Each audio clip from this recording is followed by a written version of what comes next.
today I will be showing you guys my camera collection. I just wanted to start this video by saying you don't need the most expensive camera in order to get the results that you want. It actually took me a while to learn that, but eventually I got here. You just have to find the camera that works best for you, and eventually you will, and then you will get the results that you want. So to start, this is my main camera, which is the Fujifilm X100S. It is a digital camera that came out in 2013. I just like how small it is. It's easy to bring around with me every single day. Yeah, I just don't really have that many complaints about this camera. You know, the autofocus technology is a little out of date, but it's nothing major. It's more just in low light, and since I already know that that's the case, I just shoot manual whenever I'm in low light, and it's very easy to use. One of the best features about this is the OVF or EVF, so you can change that actually in the viewfinder, which is great because you can see exactly what your photo is going to look like while you're looking through it because of the EVF, or you can use the optical version if you'd rather, you know, just kind of see what it looks like in real life, take the shot and then put it away, and you don't even have to look at the photo. I mean, maybe you will if you're worried that, you know, your exposure or something could be off. But you have that option, and I really do like that because it gives it more of that film aspect, I guess. Not only with looks, but just the way that it functions. I also really like the files that come out of this camera. I find that they are very easy to edit the way that I like. I'll show a few example photos here, but I find that they are, you know, easy to give the feel that I want my photos to have, and that's another reason why I like this one, because I like that film look, and I think that this camera achieves that.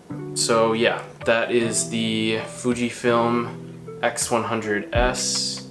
So my first film camera that I ever got is the Horizon HZ 35mm, and it looks like this.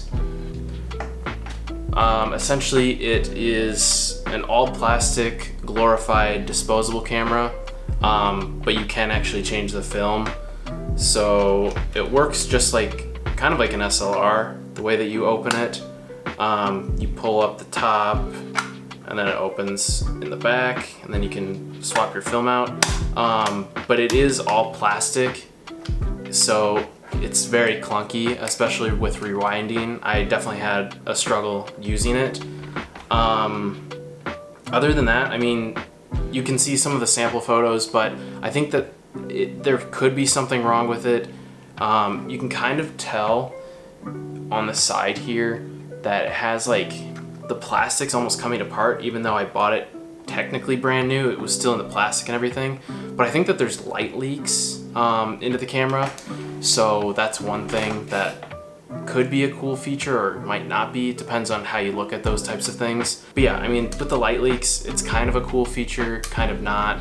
I definitely wouldn't recommend picking one of these up because they are so cheap, but you know, it's kind of a fun camera that I enjoyed using, and some of the results that I got with the black and white were pretty cool. So my third camera is the Pentax IQ Zoom 90MC.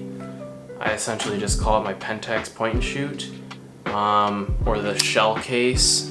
So I got this from, I think, Goodwill for 75 cents, and you know, it comes out like that. And as you can hear, actually I'll do that again. It is so ridiculously loud. I accidentally actually broke the shell. Somehow it was in my pocket and it just broke. Like the shell part actually came off. And now, you know, this normally would stay here, but now it's like super loose, like I can do it without, yeah. So it's kind of broken, but it still works just fine. One of the cool things about this one is, you know, it has the timestamp on there, so you can adjust that to whatever you want. I just use the current date. Yeah, I mean, it's just a point and shoot.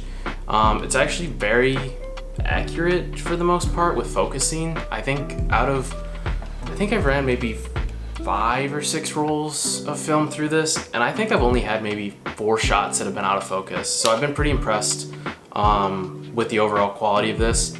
Typically the only time that they will be out of focus is if you rush the shot or if you zoom in all the way. So it does have the zoom to it, which looks hilarious. But yeah, besides having broken this is definitely like my favorite camera. Not favorite camera, but favorite film camera, because I always just have it around. You know, if I'm wearing like cargo pants or something, I'll just throw it in one of the pockets, or if Monique has her purse, I'll just throw it in there, because I always have the Fujifilm with me, and then just this is like a backup camera, or just, you know, fun with like family memories or friends or anything like that. I think that that's what these are obviously meant for. So I really enjoy using it. So my next one is my most recent camera that I got, which is another Pentax point and shoot. I got this one at another thrift shop, and this one is the Pentax IQ Zoom 80G. It's very similar to the other one, except for it doesn't have the shell on the front. It just turns on like that, and again, way quieter. So that's part of the reason that I like this one, and it's a lot sturdier. I feel like I could throw this over top of a house or something and it's not gonna break. Like, this thing is built like a Nokia phone. Yeah, so I have no issues with this one. One thing that I thought was hilarious is when I went to set the timestamp date, I don't know if you'll be able to see it, but it actually doesn't go to the year 2020. It cuts off at 2019. So I had to change it to, I just did 1994 for whatever reason. I think that that's what that Fuji app is. So I just changed it to that, which I thought was kind of funny. But yeah, I haven't actually gotten any film developed through this yet. I have one roll in here that has one more shot on it. So I will get that done soon, hopefully after quarantine. But yeah, I mean, I like this camera a lot so far. It's quiet, it's built very nicely. Oh, the one thing that I thought was kind of funny was the viewfinder is extremely small compared to the other one. I don't know if you'll be able to tell, because this one's up on the right and then this one's really small. But it also has, you know, such a small viewfinder, and it's a weird color. For some reason, it's like a bluish green. And I don't really like that because it doesn't look like real life. Everybody, you know, kind of looks like they're in some depressing movie whenever you're shooting through it. So that's one downside of it. Other than that, I haven't had any issues with it. I'm just hoping that it works, because it might not, to be honest. That's kind of the risk that you run buying cheap cameras from the thrift shop. All right, and my last camera is my only SLR, and that's the Canon A1 program mode. Of course, I have one of the biggest lenses on it right now. So I actually inherited this camera from my great uncle who passed away, and I had used one of these previously. I borrowed one from a friend, and I didn't really like the results that I got from it, and I don't know if it was just that specific camera or what happened, but I've only ran one roll through I only did one roll of film through this so far, and I really like the results. I'll show a few examples on the screen now, but yeah, I have several different lenses for it. I have, this one's the 35 to 105, f 3.5 to 4.5. I also have the, what is this one? 28 millimeter f 3.5. Yeah, so I got that one, and then I have a 50 millimeter f 1.2, and lastly I have a 100 to 200 millimeter f 5.6, and that thing is massive. So I really do like this camera. It's just extremely heavy because it's all made out of metal. so I don't bring it around too often. I know that a lot of people, you know, have their RZ67s and their super nice film cameras, and I kind of treat this like that. If I want to shoot something very specific, or if I have an idea in mind, you know, I really want it to be high quality, I kind of pull this out for that. And I think that I really like the results that I've gotten with it so far, having only done one roll through it.